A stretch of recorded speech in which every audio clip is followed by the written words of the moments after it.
যে আমি রুগী দেখি, পরে কথা বলবো। জি ওকে, জি ওয়ালাইকুম আসসালাম। আসেন, বসেন। বসতে আমি আসিনি, আপনারে কয়টা কথা জিজ্ঞেস করতে আসছি। জিজ্ঞেস করেন। সত্য করে বলেন তো, আপনি কি মেট্রিক পাস করছেন? আরে আমি এমবিবিএস। আরে মিয়া, যেটা জিগে হেটার উত্তর দেন।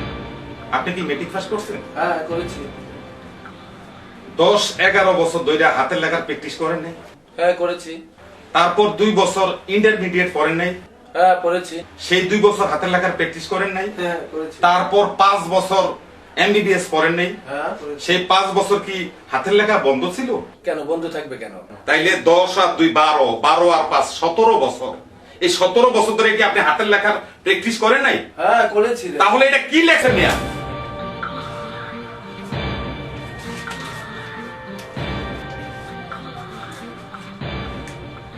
না না, এটা তো আমার হাতের লেখা না। তাইলে প্রেসক্রিপশন এটা কার নাম? ডাক্তার কাহিলউদ্দিন আহমেদ? ডাক্তার কাহিলউদ্দিন আমি নিজেই। নিচে কার সিগনেচার? সিগনেচার তো আমারই। আপনার পেড, আপনার সিগনেচার, মাইস্কানের লেখাটা কি আমি লিখছি? না না, তা হবে কেন? ও বুঝছি বুঝছি। আজকাল তাহলে এই কাজই করেন, কোন রুগী আসলে তারে খালি পেট ধরে দেন আর বলেন তোমাকে যা খুশি তা লেখা লিও। ওইসব সারেন মিয়া। না ঠিক আছে, আমি ঠিক করে লিখে দিচ্ছি। একটা কথা কেন বুঝেন না? ফার্মেসিতে যারা ওষুধ বিক্রি করে তারা আপনার মতন অত শিক্ষিত না। আপনার একটু ভুলের জন্য একটা নিরীহ মানুষের জীবন চলে যেতে পারে।